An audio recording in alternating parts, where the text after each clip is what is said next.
아우분에게 또 인사하십시다. 형통하십시오. 예, 예. 하나님이 우리를 형통케 하실 줄 믿습니다. 예. 그런데 이 형통이라는 것, 성경의 역사를 살펴보고 또 세상의 역사를 살펴보더라도 형통이라는 것이 우리가 생각하는 것만큼 우리의 뜻대로 이루어지는 것이 우리는 형통이다 생각하는데 결과적으로는 형통이 일어났지만 과정적으로는 모든 것이 순조롭게 순탄하게 일어나는 일들은 거의 없다라는 것을 보게 됩니다. 어쩌면은 우리의 삶에 장애물이 있고 고난이 있고 어려움을 만나기 때문에 형통이라는 것이 더 가치가 있을지도 모르겠습니다. 그냥 모든 것이 순조롭고 평탄하다면 형통이라는 것이 뭐가 그리 중요하겠습니까?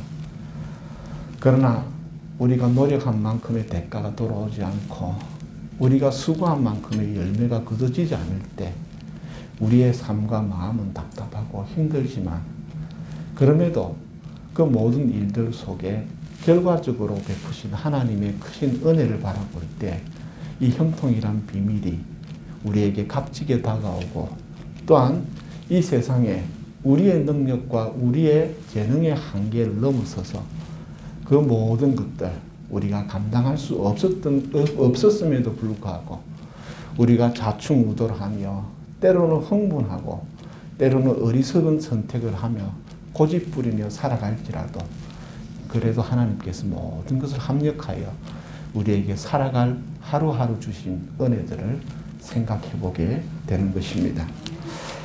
사실 여러분들 지난주에 참 속 많이 상하셨죠.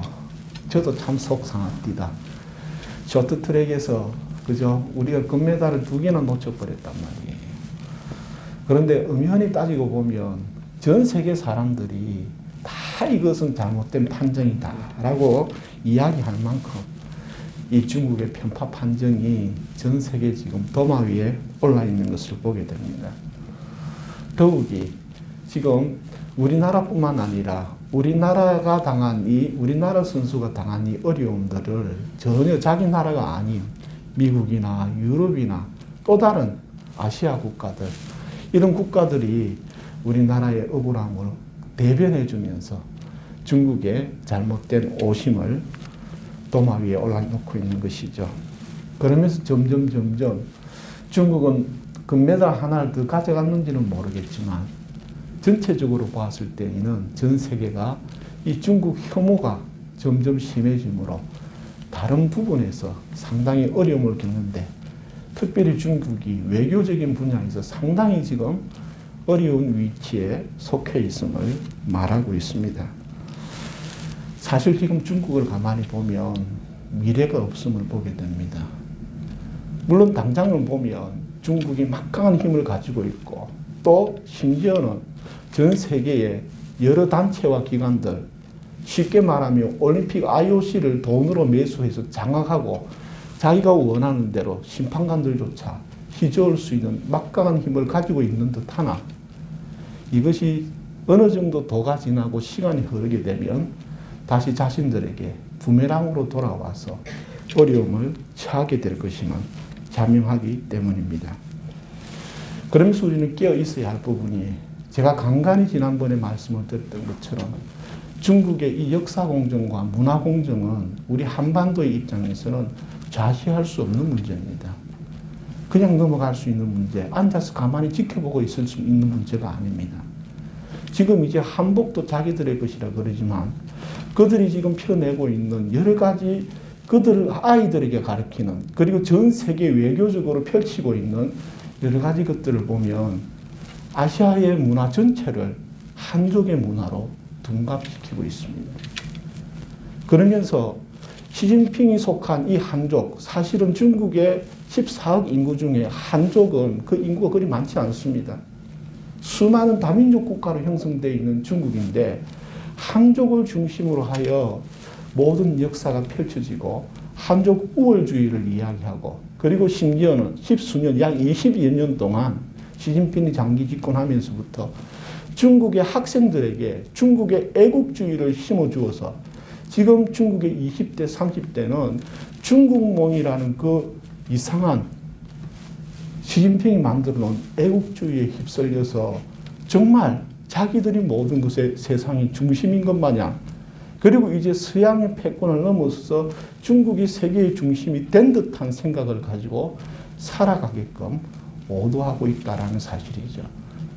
이것은 과거에 이와 가장 유사한 것이 바로 과거에 2차 세계대전 직전에 히틀러 나치가 게르만 민족 우월주의를 내세워서 그 게르만 민족의, 독일 민족의 젊은이들을 애국주의와 민족주의로 묶어가지고 결국은 자신들의 야욕을 펼치는 일에 사용되어졌던 그러한 모습과 유사한 지경에 있음을 보게 되는 것이죠.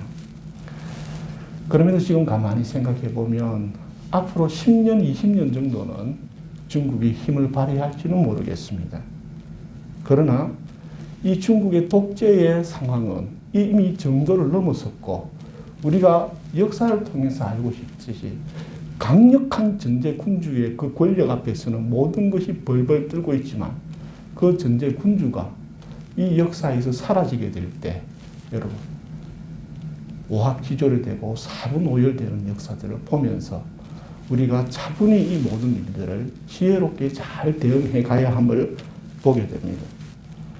그런가 하면 세계 유명한 학자들과 또 세계 정치학자들, 미래학자들은 이제 미국이 쇠퇴해감을 또 이야기하고 있습니다. 사실 미국이 예전만 같지 않습니다. 이제 미국의 동맹이라면 과거에는 유럽의 나토라는 동맹이 있어가지고 미국이 힘을 발휘했지만 지금 미국이 우크라이나에서 막 전쟁이 일어날 것처럼 부추기고 있지만 그거는 미국의 희망사항이고요. 그 모든 일들 속에 여러분 이제 나토가 미국의 말을 듣지 않습니다. 미국의 말을 듣지 않고 있어요. 그래서 지금은 우리가 외신들로부터 미국의 온갖 쇼를 벌립니다. 우크라이나가 지금 당장이라도 전쟁이 일어날 것처럼 언론에서 보도를 하고 정치적으로 쇼를 하고 있지만 여러분 러시아는 우크라이나 침공할 생각이 전혀 없습니다. 다만 러시아가 경계하는 것은 나토가 우크라이나가 나토로 들어가는 것을 경계하고 있을 뿐입니다. 그리고 이미 나토에 가입된 헝가리나 동구권, 과거의 동구권, 동유럽에 속했던 국가들이 서서히 이미 나토에 가입했지만 미국 말을 듣지 않고 있을 뿐만 아니라 심지어는 미국의 우방이었던 프랑스와 독일도 러시아와 신행보를 하고 있는 것을 보게 되는 것이죠. 왜 이런 일들이 벌어졌을까요? 왜냐하면 우리가 정말 어느 한쪽 편으로 기울어져서 볼 게 아니고 전체적으로 바라봐야 될 것이 우리의 시각입니다. 왜 이런 일들이 벌어졌느냐? 그동안에 우리는 미국의 도움을 많이 받다 보니 미국이 하면 다 옳은 줄 알고 다 좋은 줄 알고 생각해 왔습니다. 그러나 사실은 겉으로 포장은 했지만 뒤에는 온갖 미국이 자기 욕심을 챙기기 위해 수많은 나라들이 자기가 가진 달러의 패권과 군사력의 패권과 여러 가지의 정치적인 패권을 가지고 수많은 약자들이 뒤통수를 쳐왔기 때문입니다. 그래서 더 이상 나토도 미국이 호락호락하지 않겠다는 겁니다. 심지어는 힘없는 동구권에 속한 헝가리 같은 그런 국가들이 대놓고 친러로 나아가고 있습니다. 이제 미국의 동맹이라고 하면 오커스 동맹이라는 것을 이야기하는데 그 오커스 동맹도 불안합니다. 오커스 동맹은 미국, 인도, 그 다음에 호주, 영국 이 네 나라가 오커스 동맹인데 여러분 인도도 중립적인 입장이에요. 소위 말하면 이제 미국은 동맹이라고 해봤자 앵글로 섹슨족에 해당하는 미국과 영국과 호주 이 세 나라가 그나마 자기들이 믿을 만한 동맹이라고 말할 수밖에 없는 전 세계적으로 신임을 잃어버린 상태에 있습니다. 제가 왜 이런 말씀을 드리느냐? 여러분, 우리 자녀들의 미래를 위해서 기도하기 위함입니다. 이제 3월 9일 날 우리가 대통령을 뽑아야 되고 5년마다 새로운 정권들을 출범시킬 때에 지금 이제 이 2020년부터 2040년의 이 기간이 우리 한국에게 매우 중요한 기로에 놓여 있는 기간이기 때문입니다. 지금 당장 코앞에 눈앞에는 청년 실업률의 문제라든지 그리고 빈부의 격차 문제라든지 이런 것들이 골치 아프게 펼쳐지는 것 같지만 사실은 이 문제를 풀기 위해서는 다른 곳에서 실마리를 찾아야 합니다. 그것이 무엇이냐 하면 영원히 중국과 미국 사이에서 왔다 갔다 하는 이 형국에서 벗어나야 하는 것이에요. 우리 스스로 일어날 수 있어야 됩니다. 우리 스스로 일어나는 비결은 어디에 있느냐? 기도해보고 꽉 하면 멀리 있지 않습니다. 아주 가까이 있습니다. 그것이 무엇이냐 하면 바로 북한의 개방입니다. 북한이 개방되면 한국 인구의 절벽의 문제가, 인구 절벽의 문제가 해결됩니다. 그리고 여러분이 세계 지도를 펼쳐놓고 바라보십시오. 세계 지도를 펼쳐놓고 보면요. 한국이 지금 어떠한 상황이냐면 북한이라는 것을 통하여서 육로가 막혀 있고 바다 쪽으로는 일본과 중국에 감싸져 있어서 완전히 고립된 섬처럼 고립되어 둘러싸여 있는 형국입니다. 그런데 북한이 개방이 되면 이제 어떻게? 북한을 통하여 중국과 러시아를 통하여 유럽과 연결이 되고 러시아와 연결되면 저 알래스카와 연결되어서 아메리카와 연결되는 길이 열리게 됩니다. 지금까지 우리는 가만히 살펴보면 일본의 속임수에 속아왔습니다. 전 세계적으로 우리나라가 일본이 우리나라와 전 서방 세계에서 정치적으로 이용해 먹은 화두가 뭔지 아십니까? 한반도 비핵화입니다. 한반도 비핵화는 미국이 만들어낸 정책이 아니고 일본이 우리 한국을 제한시키기 위한 술수였던 겁니다. 북한이 개방되고 남과 북이 연합하고 하나가 되면 가장 싫어하는 나라가 일본입니다. 남과 북이 하나가 되면 일본은 절대 우리나라를 이길 수 없기 때문입니다. 그거를 너무나 잘 알기 때문입니다. 그래서 남과 북이 열리게 되고 하나가 열게 되면 이 우리나라 한반도가 유럽과 대륙과 또한 해양을 건너가는 이 일이 벌어지게 될 때 일본은 우리를 결코 자기 마음대로 둘 수 없기 때문임을 잘 알고 있기 때문이죠. 여러분, 우리가 지금 참 많이 기도해야 됩니다. 기도해야 될 부분이 바로 이것입니다. 왜 북한이 김정은과 김정일이 왜 핵을 만들었을까요? 그들이 핵을 만든 이유는 뭐냐면 국제사회로부터 고립되지 않기 위해서예요. 역설적입니다. 왜냐하면 미국의 패권에 의해서 이 공산주의라는 이념을 이용하여 일본이 교묘하게 북한을 고립시켜서 남북한이 통일되지 못하게끔 막아놓은 것입니다. 그러니 북한의 입장에서는 어떻게 해요? 우리 좀 알아달라는 겁니다. 우리는 세계하고 연결이 되고 싶고 소통이 되고 싶고 서방의 자본이 들어오기를 원하고 문화가 들어오기를 원했지만 그것을 차단시켜 놨으니 어떻게 해요? 자기 스스로를 지킨다는 명분하에 핵을 만들었던 것입니다. 우리가 정권을 이제 다음 정권을 바라보게 될 때에 여러 가지를 함께 봐야 되겠지만 가장 핵심되는 정책의 사안이 무엇이냐? 친중이냐 친미가 아닙니다. 대북 정책을 어떻게 할 것이냐? 또 일본의 속임수에 놀아날 것인가? 아니면 자주적으로 이 문제를 풀어서 이제 북한이 개방되면 여러분 거기에 미국 자본이 들어가고 서방 자본이 들어가면 전쟁이 일어나지 않습니다. 일어날래야 일어날 수가 없습니다.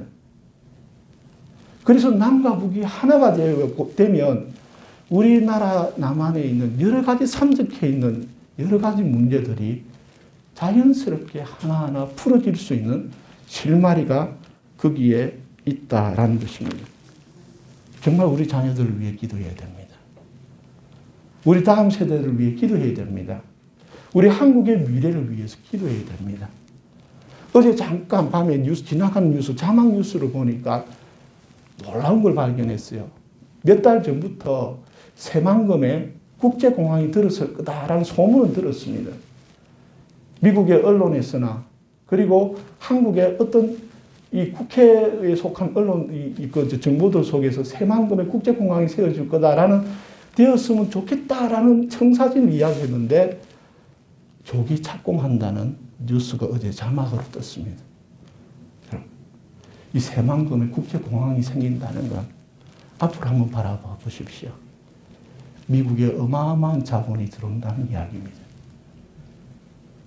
그리고 이것을 잘 이용하여 저 북한을 개방시킨다면 우리가 놓여있는 이 어중간한 스탠스에서 이제 새롭게 한 발 더 도약할 수 있는 길이 열리게 된다라는 것이죠. 오늘 이 본문은 무엇이냐? 광야를 통과하여 가나안으로 가던 이스라엘 백성들이 이 요단강을 건너서 가나안으로 들어가기 직전에 이 모압이라는 땅을 건너가야 했습니다. 그래서 정중하게 모세는 사절단을 보내서 바산 왕 옥에게 우리가 갈 수 있는 길만 열어달라. 그러면 그 길로 지나가는 동안에 들은 모든 비용들은 우리가 값을 지불하겠고 뿐만 아니라 당신들에게 속한 것들은 손끝 하나도 건들지 않겠다. 그냥 더 지나갈 수 있는 길만 열어달라고 했을 때에 이 바산왕 옥은 오히려 전쟁을 선택했지요. 어쩔 수 없이 전쟁을 했습니다. 사실 전쟁이라는 것은 승자도 없고 패자도 없는 게 전쟁입니다. 그럼에도 어쩔 수 없이 전쟁을 했는데 놀랍게도요. 이 바산왕 옥, 이 모압이라는 나라가 그렇게 호락호락한 나라가 아니었습니다. 그럼에도 하나님께서 이 바산왕 옥을 이기게 하시고 정복하게 해주셨습니다. 그러나 여러분 전쟁이라는 것은 상대방 진 나라만 상처를 입는 것이 아니라 이긴 나라도 동일하게 상처를 입습니다. 그래서 전쟁을 한번 치를 때마다 서로가 심각한 피해를 입게 되는 것이죠.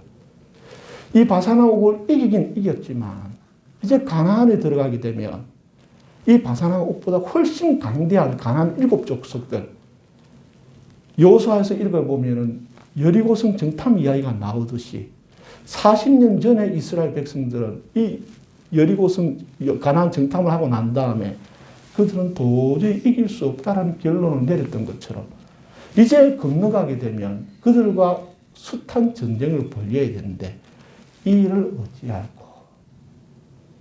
여러분 두렵지 않겠습니까? 불확실함. 이 불확실함. 어떤 일이 벌어질지 어떤 일이 일어날지 알 수 없는 이 불확실함 가운데 놓여 있을 때에 바로 주어진 말씀이 이 말씀입니다. 22절 말씀에 이렇게 말씀합니다. 너희는 그들을 두려워하지 말아라. 너희의 하나님 여호와께서 친히 너희를 위하여 싸우시리라. 여기에서 중요한 것은 이것입니다. 형통이라는 것을 향해 가는 길은 저절로 이루어지는 것이 아닙니다. 하나님이 인도하시는 그 길을 따라가야만 합니다. 가만히 앉아 있는다고 하여 이스라엘 백성에게 가나안 땅이 주어지는 게 아닙니다.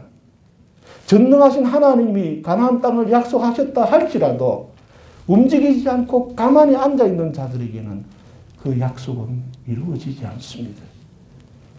그리고 하나님이 약속한 그 땅이고 그 약속된 약속이라 할지라도 그 속에는 하나님의 약속이 성취되기까지 수많은 과정들을 통과해야 함을 우리가 기억해야 합니다.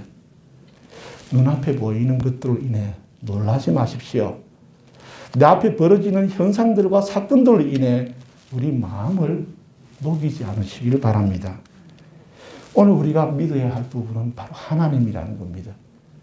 사실 이 조그마한 교회 목사가 무슨 국제 정세를 논하고 국가의 미래를 논하느냐 우습게 생각할 분도 있을지도 모르겠습니다. 그러나 저는 그렇습니다. 제 능력과 제 어떤 그런 힘으로는 불가능한 일입니다. 그럼에도 하나님 주신 비전을 쫓아서 우리의 미래와 우리 다음 세대의 미래를 위해서 작은 한마디의 기도는 우리가 할 수 있는 것이고 우리가 마땅히 해야 될 책임이 우리에게 주어져 있기 때문입니다.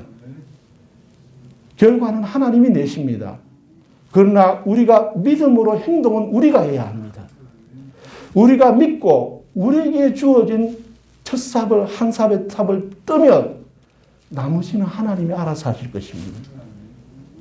우리에게 주어진 역할들을 감당하고 지금 일어나는 뉴스들을 이런 것들을 보면서 소망이 없다고 내팽개쳐서는 안 됩니다. 정말 열심히 무릎 꿇고 또한 내 삶의 자리에서 세상은 부정하고 불공정하다 할지라도 내 삶의 자리에서는 정직과 공의로 내 삶의 자리는 지켜가는 이 한 사람의 기도와 한 사람의 진실된 삶이 있을 때 하나님의 복음의 씨앗이 뿌리가 내리고 그것이 자라 열매를 맺게 됨을 의심치 않으시기를 바랍니다. 우리 삶 가운데 아직 이루어지지 않는 것들 그리고 아무리 해도 안 될 것 같은 일들이 우리 앞에 있을지도 모르겠습니다. 여러분 그걸 보지 마십시오. 하나님을 바라보십시오. 지난 쇼트트랙에 황대현 선수가 이런 말 했지 않습니까? 그 억울한 판정을 받고 나서 어떻습니까? 잊어버렸다. 그리고 하는 말이 뭔지 압니까? 다음에는 내가 더 깔끔하게 타면 된다. 다음에는 내가 더 완벽하게 타면 된다. 억울하다고 이곳저곳 다니면서 징징대지 않습니다. 저놈이 나쁜 놈이라고 저놈이 잘못했다고 저놈을 혼을 내야 된다고 안 합니다. 내 앞에 주어진 삶에 집중하시길 바랍니다. 나에게 주어진 삶. 여러분 대통령 후보가 어떻든 그 와이프가 어떻든 그 주변이 어떻든 우리는 그들을 위해 기도하고 우리 자신은 우리에게 주어진 삶의 자리를 바르게 지켜내면 하나님은 예레미야서 5장이 말씀하셨듯이 한 도시와 국가가 멸망하는 것은 믿는 자 한 사람만 있으면 막을 수 있다라고 약속하셨습니다. 우리가 그 믿음의 소유자들이 되길 바랍니다. 그 한 알의 씨앗이 뿌려지면 그 씨앗을 통해 그 씨앗이 살아만 있다면 생명만 있다면 뿌리 내리고 열매 맺는 것은 우리가 의심할 이유가 없다라는 것이죠. 여러분 오래전에부터 유명한 우리 한국교회에 유명한 한 분이 계세요. 호주 분인데 닉 부이치치라는 분 기억나십니까? 닉 부이치치라는 분은 제가 20년 전에 온누리교회에서 이미 뵀던 분이에요. 그런데 그 닉 부이치치라는 그분이 그때는 참 젊었는데 지금은 나이가 많이 들었더라고요. 저도 물론 머리가 허해졌지만 저는 그분을 보면서 깜짝 놀랐어요. 왜냐하면 여러분이 알고 계시다시피 양팔과 양다리가 없어요. 양다리가 없고 왼쪽에 조그마한 발가락 2개만 나 있습니다. 양팔과 양다리가 없고 이 나면서부터 왼쪽에 발가락 2개만 딱 있는데 그 발가락 2개 가지고요. 그 당시에 컴퓨터를 얼마나 잘 치는지 제가 옆에서 보고 깜짝 놀랐어요. 그 앉아가지고 컴퓨터 이제 자기 가지고 노트북을 열어달라 해서 노트북 열어주고 그 다음에 해주고 탁 하니까 자기가 발가락으로 다다닥 하는데 참 신기했습니다. 근데 그분이요. 수영도 할 줄 알고 스키도 탈 줄 압니다. 참 대단하죠. 근데 이분의 아버지가 목사님이에요. 목사님 가정에 이런 자녀가 태어났다. 참 난감하지 않겠습니까? 하나님을 섬기는 목회자의 가정에 이런 심각한 중적 장애를 가진 아이가 태어났을 때 그의 목회와 그 어떤 것들이 얼마나 많은 핸디캡으로 작용을 했겠습니까? 그럼에도 복중에서 이미 초음파로 양팔이 없고 양다리가 없음을 확인했습니다. 그러나 이 닉 부이치의 어머니와 그 아버지는 이 아이를 놓기로 결정하게 됩니다. 그리고 이 아이를 놓고 태어났을 때 역시나 초음파대로 양팔과 양다리가 없었습니다. 그리고 그 아이를 바라보면서 하나님 나에게 왜 우리에게 이런 시련을 주십니까? 라고 원망한 게 아니고 그들은 이렇게 서울했습니다. 하나님 아버지, 이 하나님 주신 이 소중한 선물을 다른 아이들과 같이 훌륭하게 키워내겠습니다. 중요한 여기에 있습니다. 우리가 형통치 못하는 이유는 바로 다른 데 있는 것이 아니라 자꾸 남과 비교하는 데 있어요. 뭘 더 잘하냐, 누구보다 뭘 더 빠르냐, 더 잘하냐, 여기에 초점을 맞춰두고 살다 보니 하나님께서 그 생명에게 주신 그 고유한 하나님의 은사와 사명과 비전을 놓쳐버리는 거예요. 여러분, 모든 사람이 다 바이올리니스트겠습니까? 모든 사람이 다 피아니스트겠습니까? 모든 사람이 다 첼리스트겠습니까? 각각이 주어진 하나님이 주신 그 은사와 사명들이 있습니다. 하나님이 주신 그것을 발견하고 누구보다 더 잘하고 누구보다 더 빨리 하고가 중요한 것이 아니라 자신에게 주어진 그것을 감당하면 하나님의 놀라운 은혜가, 하나님의 놀라운 약속이 성취되는 것입니다. 그리고 닉 부치는 정말 다른 사람들과는 다르게 특별하게 양팔과 양다리가 없음으로 인해서 놀라운 하나님의 파워를 가졌습니다. 그는 전 세계를 다 다니면서 연약한 자들과 낙심한 자들과 절망에 빠진 자들에게 희망의 메신저로 살아가고 있습니다. 그는 이렇게 이야기합니다. 나는 no arms, 팔이 없습니다. I am no legs, 양다리도 없습니다.